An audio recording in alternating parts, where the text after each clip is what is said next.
مجھ بیوہ نے بڑی مشکل سے زاہد کو پالا پوسا اور پڑھایا لکھایا۔ بالآخر دکھوں کے دن تمام ہو گئے اور میرا زاہد پڑھ لکھ کر نوکری پر لگ گیا۔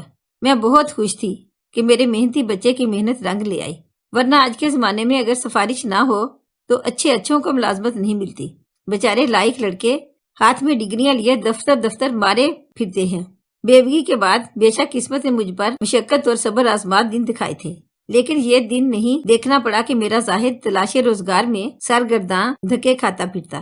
اللہ نے ایک بے نوا ماں کی سن لی اور بہت جلد لختے جگر کی ترقی بھی ہو گئی۔ گھر اپنا تھا، اب ہم آسودہ حال بھی ہو گئے تھے۔ اولاد جوان ہو تو اس کے گھر بسانے کی فکر بھی ہوتی ہے، لیکن میں ایسی ماں تھی کہ جسے حالات نے فرصت ہی نہ دی کہ میں میل جول بڑھا پاتی اور اپنے لائق بیٹے کے شیان شان کوئی لڑکی ڈھونڈ لیتی۔ رشتہ داروں میں زاہد کے جوڑ کی کوئی لڑکی نہ تھی۔ اس فکر میں غلطاں رہنے لگی کہ کب اور کیسے لڑکی ملے گی۔ ایک روز دور کی خالہ آئیں، میں نے اپنی مشکل کا تذکرہ کیا تو کہنے لگی، بیٹی ایک رشتہ ہے میری نظر میں، اگر تم چاہو تو دیکھ لو، میں پتہ بتائے دیتی ہوں۔ اگلے دن اتوار تھا، زاہد کی چھٹی تھی۔ میں نے اسے کہا نہا دھو کر تیار ہو جانا، شام کو ایک جگہ جانا ہے۔ خیریت تو ہے امی؟ کہاں جانا ہے؟ ارے بھائی بس جانا ہے کہیں، 4 بجے چلیں گے۔ زاہد نے مزید کوئی سوال نہ کیا، وہ دوپہر کا کھانا کھا کر سو گیا۔ میں بھی کچھ دیر آرام کرنے کے لیے لیٹ گئی۔ 3:30 بجے سپہر اسے جگایا کہ تیار ہو جائے۔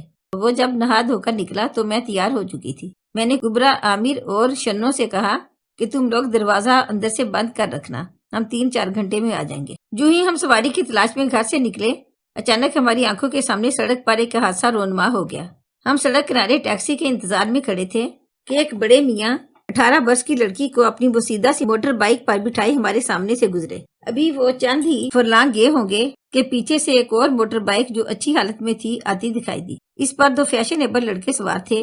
انہوں نے جان بوجھ کر بوڑھے کی بائیک کو اس طرح ہٹ کیا کہ بیچارے بڑے میاں اچھل کر دور جا گرے اور لڑکی بھی اس طرح گری کہ اس کے خاصی چوٹ آئی۔ لڑکے ہنسی مذاق کرتے فاتحانہ انداز میں پاس سے گزر گئے۔ میں نے تیزی سے آگے بڑھ کر لڑکی کو اٹھنے میں مدد دی اور زاہد نے بزرگ کو سہارا دے کر کھڑا کیا۔ لگتا تھا انہیں خاصی چوٹ لگی تھی۔ اس دھکے سے باپ بیٹی کی حالت دیدنی تھی۔ دونوں پریشان نظر آتے تھے۔ بزرگ بیچارے نے کپڑے جھاڑے اور بوقت تمام موٹر بائیک کو سیدھا کیا۔ زاہد نے بھی اس کام میں مدد کی، جبکہ لڑکی کو میں نے سہارا دے کر ایک بڑے پتھر پر بٹھا دیا۔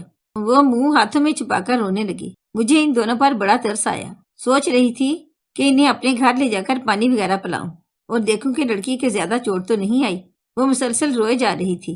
ابھی ہم ان کے بارے میں سوچ رہے تھے کہ کیا کرنا چاہیے، دیکھا کہ وہی بدگماش لڑکے گھوم کر دوبارہ آ گئے اور انہیں دیکھ کر آوازیں کسنے لگے۔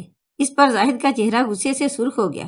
اس نے انہیں للکارا اور کہا کہ یہ کیا بدتمیزی ہے، تمہیں شرم نہیں آتی، بے غیرت کہیں کے۔ اس پر وہ اور زیادہ ٹھٹھے لگانے لگے اور پھر اکڑ کر بولے، تم کیا لگتے ہو، ان کے ہونے والے داماد تو نہیں ہو اس بڑے میاں کے؟ یہ بات سن کر زاہد کے تن بدن میں آگ لگ گئی۔ وہ آپے سے باہر ہو گیا۔ اس نے پاس پڑے پتھر اٹھا کر انہیں مارنا شروع کیے تو وہ بھاگ کھڑے ہوئے۔ ہم جو رشتہ دیکھنے جا رہے تھے اپنا ارادہ ملتوی کر دیا۔ میں نے لڑکی سے کہا، بیٹی وہ بدماش چلے جائیں گے، تم اٹھو، کب تک اس پتھر پر بیٹھی روتی رہو گی؟ آؤ میرے گھر چلو، پانی وغیرہ پی لو، وہ دیکھو سامنے ہی میرا گھر ہے۔ بزرگ سے بھی زاہد نے یہی بات کہی، کیونکہ دونوں ہی اس ناگہانی حادثے سے حواس باختہ تھے۔ انہوں نے ہماری بات مان لی۔ زاہد نے بزرگ کی بائیک تھام لی اور انہیں گھر لے آیا۔ لڑکی کو میں نے اپنے کمرے میں بٹھایا۔ کبرا نے اس کا برقع اور ہاتھ پاؤں مٹی دیکھے تو کہا، برقع اتار کر مجھے دے دو، میں جھاڑ کر استری کیے دیتی ہوں، تم ہاتھ منہ دھو لو۔ میں نے نام پوچھا تو اس نے شاہدہ بتایا۔ ہمارے اصرار پر اس نے برقع اتارا اور ہاتھ منہ دھویا۔ کبرا چائے بنا لائی، شاہدہ کے والد کو دی اور لڑکی کو بھی اصرار کر کے پلائی۔ تھوڑی دیر بعد جب حواس بحال ہو گئے تو یہ دونوں چلے گئے۔ یہ اتوار تو ایسے ہی غارت ہو گیا۔ اب اگلے اتوار کا انتظار تھا کہ رشتہ دیکھنے جاؤں گی۔ جب دوبارہ اتوار آیا، ہم تیار ہو کر نکلے، ٹیکسی مل گئی اور ہم روانہ ہو گئے۔ بہت لمبا راستہ تھا، پوچھتے پاچھتے اس علاقے میں پہنچ گئے۔ اب ہم اس گھر کو ڈھونڈ رہے تھے جہاں لڑکی رہتی تھی۔ کئی لوگوں اور دکانداروں سے پتہ پوچھا لیکن مطلوبہ مکان نہیں مل رہا تھا۔ زاہد نے کہا، امی کبرا لاپرواہ ہے، گھر کا نمبر صحیح نہیں لکھا ہوگا۔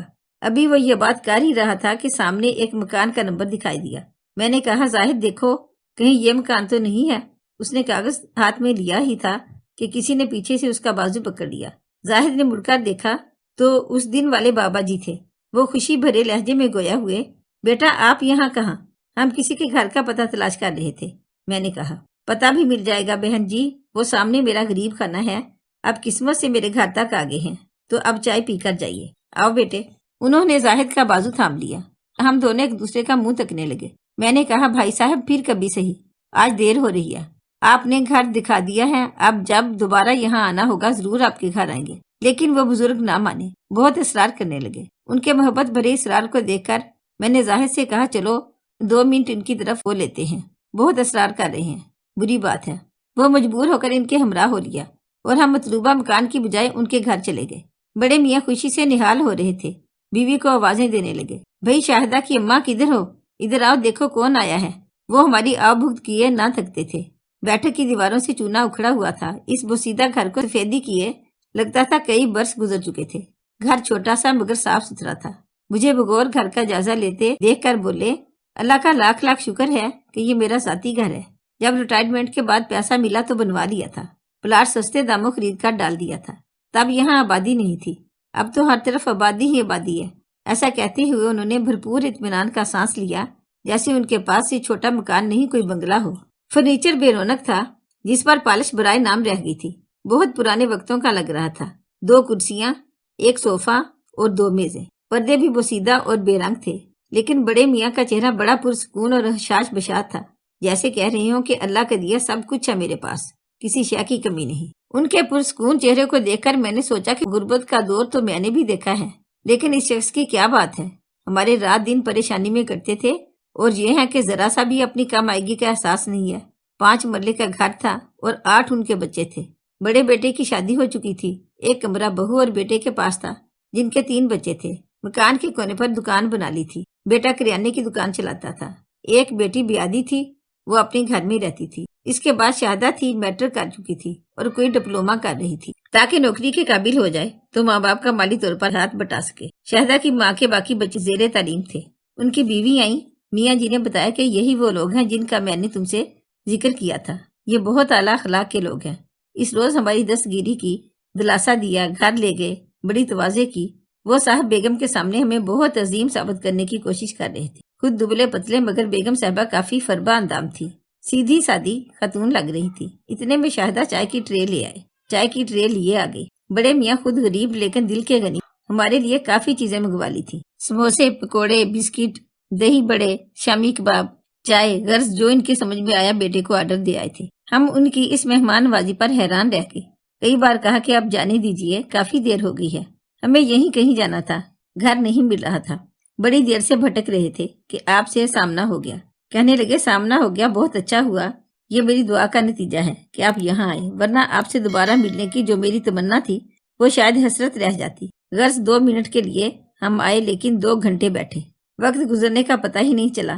انہوں نے اپنے بچوں سے ملوایا، شاہدہ کے بارے میں بتایا کہ اس دن اسے پڑھائی کے لیے ٹیوشن سینٹر جا رہا تھا کہ ان بدماشوں نے پیچھا لے لیا، بالآخر ٹکر مار کر ہی ٹلے۔ آپ لوگ مداخلت نہ کرتے تو جانے کہاں تک پیچھا کرتے، میں ناتواں آدمی بچی کا ساتھ تھا، کیا کرتا۔ بہرحال مغرب ہونے سے پہلے ہم نے ان سے اجازت چاہی۔ آج پھر اس گھر میں جانا رہ گیا جہاں جانے کے ارادے سے نکلے تھے، لیکن اس شخص سے اتفاقیہ ملاقات بے ثمر نہ رہی۔ اس روز حادثے کے سبب شاہدہ سڑک پر گری تھی، رنگ روپ اڑ گیا تھا اور چہرہ صدمے سے ہونک تھا، لیکن آج اسے اس کے گھر میں دیکھا تو اس کا چہرہ اس روز کے مقابلے کہیں زیادہ اجلا اجلا، نکھرا نکھرا اور حسین نظر آیا۔ لڑکی پاکیزہ خیال اور معصوم تھی، کیونکہ چہرے پر معصومیت کا نور تھا۔ مجھے بے حد اچھی لگی، کئی دن تک سوچتی رہی کہ اس بارے میں کسی سے مشورہ لوں، کیونکہ یہ بالکل اجنبی لوگ تھے، لہٰذا ارادہ کر کے بدل دیتی تھی۔ اس طرح 2 ہفتے گزر گئے، تبھی خالہ آ گئی، پوچھا کہ تمہیں جو پتہ دیا تھا کیا تم لڑکی دیکھنے گئی تھی؟ میں نے بتایا 2 بار گھر سے نکلے مگر کچھ ایسی اڑچن آ گئی کہ جا نہ سکی، شاید اللہ کو منظور نہیں ہے۔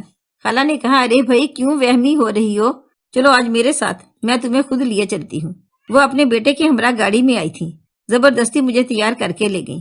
لڑکی والوں کا گھر بہت کشادہ اور شاندار تھا، مگر یہ دل کے چھوٹے نظر آتے تھے۔ استقبال میں بھی بخر سے کام لے رہے تھے، خاطر تواضع کی تو صحیح مگر نظر آ رہا تھا کہ عورتیں سست اور کاہل ہیں۔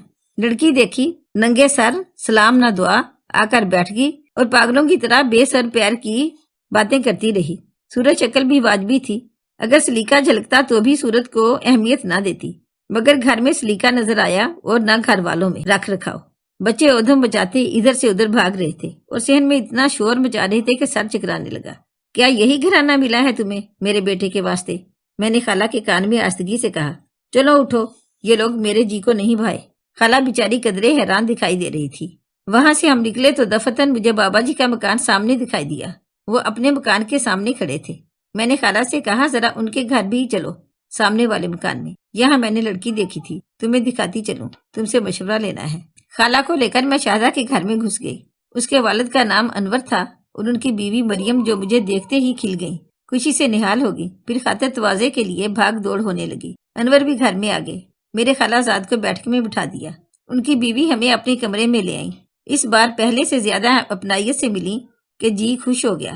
سوچا لو ذرا سی نیکی کام آ گئی، اب زاہد کے لیے لڑکی ڈھونڈنے میں زیادہ بھاگ دوڑ نہیں کرنی پڑے گی، بس یہ شاہدہ ٹھیک رہے گی۔ خالہ سے کہا یہ لڑکی کیسی ہے؟ بولی اچھی ہے، گھر چل کر بات کرتے ہیں۔ میں آتے ہوئے انور اور ان کی بیگم کو گھر آنے کی دعوت دے آئی۔ خالہ نے راستے میں اپنی رائے دی کہ اچھی ہے یہ لڑکی، بالکل ٹھیک رہے گی زاہد کے لیے، یہ لوگ مجھے بہت پسند آئے ہیں، بس یہی بات پکی کر لینا۔ وہ اسی علاقے میں رہتی تھی۔ کہنے لگی اس گھرانے کے بارے میں خود چھان بین کر لوں گی۔ پاس پڑوس سے پتہ کیا، رپورٹ ملی تو ہم نے شاہدہ کا ہاتھ ان کے باپ سے مانگ لی اور انہوں نے ہمیں رشتہ دے دیا۔ یوں ایک چھوٹے سے واقعے کی وجہ سے حادثاتی طور پر اللہ نے ہمیں ان لوگوں سے ملا دیا اور شاہدہ میری بہو بن کر ہمارے گھر آ گئی۔ سچ کہتی ہوں میری بہو اتنی اچھی ہے کہ یہ چراغ لے کر ڈھونڈو تو نہیں ملے گی کسی کو ایسی بہو۔ اگر آپ کو ہماری آج کی کہانی اچھی لگی ہو تو پلیز اسے لائک کریں، شیئر کریں اور مزید اچھی کہانیوں کے لیے ہمارے چینل کو سبسکرائب کریں۔ شکریہ۔